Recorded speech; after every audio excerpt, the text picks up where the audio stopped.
مرحبا بكم عندي في مطبخي المتواضع ديال اختكم ملكه الفسيا. هاد النهار عندي فيديو جديد ونهار جديد ديال هاد الحليوه الصريره اللي تنتمنى من الله انها تعجبكم وتشاركوها معايا. ودابا بسم الله على بركه الله غادي نمشيو للمقادير. السلام عليكم. من بعد ما رجعنا للعجينه ديالنا ديال الصريره ديال الحلوه الصريره ديالنا او الكموسه او كل واحد شنو تيقول لها. عندي هنا نص كيلو ديال الفورس، عندي هنا 3 المعالق ديال الزبده، عندي هنا 3 المعالق السكر كلاصي او سكر الثقيل، عندي 3 المعالق الزيت المائده، عندي نص كاس ديال غادي نضيفوا هاد الزبده ديالنا هنا ونضيفوا عليها السكر كلاصي، قبيصه د الملح، 3 المعالق ديال الزيت، وغادي نرملوا هاد الشيء مزيان ونتلاقاو. من بعد ما رملنا العجينه ديالنا صبحات على هذا الشكل غادي نضيفوا ليها الزهر ديالنا قطيره بقطيره. العجينه خصها تكون قاصحه، راكم عارفين راه العجينه ديالها تقريبا بحال الكعبه. من بعد ما عجنت العجينه ديالي غير جمعتها، هانتوما تجي قاصحه شتو. غادي نجمعها في بلاستيك غذائي وغادي نخليها ترتاح ليله كامله او على الاقل نص نهار باش نخدم بها. نتلاقاو في الصريره ديالنا ان شاء الله. اللي انا فركتو وطحنتو ودرت له ما زهر ومسكه حره وشويه ديال الجليكوز ولويتو كويرات على هذا الشكل هذا باش نقطع دائري العجينه ديالي. كنقطعها هكا على هذا الشكل.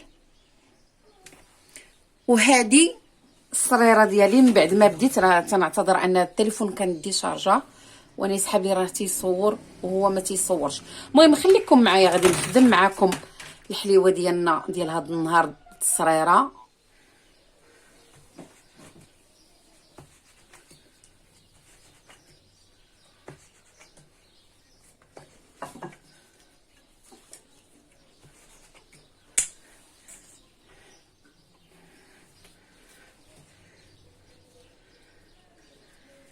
هاد العجينه تنجمعها ما تنلوحهاش راكم عارفين باش نعاود نجمعها ونعاود نطلقها بالدلاك ونخدم بها.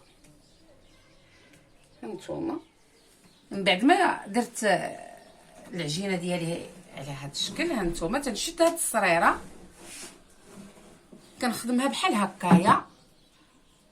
فهمتوا؟ هانتوما كنتمنى بالله تكون الفكره واصله والصوره واضحه. شفتوا؟ ونكمشها بحال هكا تنحطها في الارض تنضغط عليها مزيان. نولي نقلب هاد الوريضه كتجي على هاد الشكل. نعاود معكم وحده اخرى، عاود تنشد العجينه ديالي او تنديرها بحال هكا ونجمعها. هانتوما يعني الطريقه اللي جاتكم سهله هي اللي ديروا. شفتوا؟ ونبرك عليها هكا نضغط عليها نحطها في الارض باش تجيني سهله ونضغط عليها ونلويها شويه بحال هكا. هانتوما ونعاود نفتح لها هاد الوريضه. كنتمنى بالله تكون الصوره واضحه والفكره واصله. الشكل اللي يريحكم هو اللي تجمعوا به العجينه وتجمعوا به الحليوه ديالكم الصريره، يعني كل واحد وكيعرف يخدمها. شفتوا؟ هانتوما ها هي وغنبرك عليها في سطح العمل ديالي يعني في كويزينه وندير لها هكايا على هذا الشكل. نتوما كي تجي شفتوا؟ المهم غنستمر هكا حتى نسالي الكميه اللي عندي ديال هاد الصريره ونطلع. من بعد ما سالينا الصريره ديالنا او الرزيمه ديالنا د الحليوه كتجي على هذا الشكل هذا. هانتوما معانا ما تمشيو فين.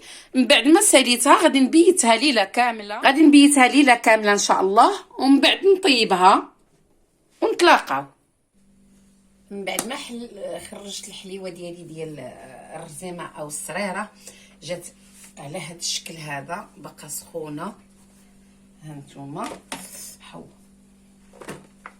هانتوما تجي على هذا الشكل.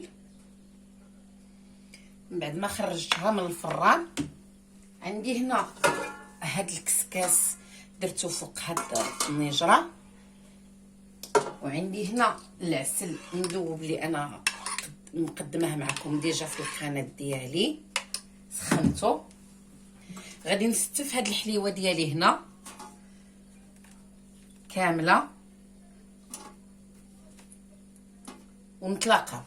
من بعد ما استفت الحليوه ديالي على هاد الشكل هنايا، وعلى فكره اللي بغات تدهنها، اللي بغات تعسلها يعني تغطسها في العسل تغطسها. انا بزاف غادي نشد غير غادي نسقيها. هانتوما بحال هكا شفتوا كنبقى نسقيها كامله. هانتوما والكسكاس راه لتحت هكا غنخليها تشرب شويه. بعد ما قطرات النوبه الاولى من العسيله وليت غطيتها على هاد الطاوه بحال هكا، وليت هزيت داك العسيله ديالها النيت عاود سقيتها بها. هانتوما شفتوا.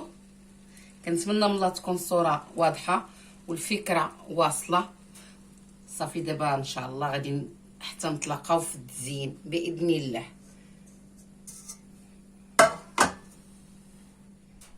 وهذا هو الشكل النهائي ديالنا ديال الحليوه التصريره ديالنا ديال هذا النهار، اللي تجي على هذا الشكل هذا، اللي تنتمنى من الله انها تعجبكم وتشاركوها معايا وتكون في المستوى. وما تنسونيش من لايكاتكم اشتراكاتكم، هذا فضلا ليس امرا. واللي ما مشاركش معايا في القناه يشارك معايا باش يوصلوا كل جديد. وشكرا لكم من الكومنتات الحلوه اللي تتحفزني وتزيدني ديما للقدام. والى فيديو قادم.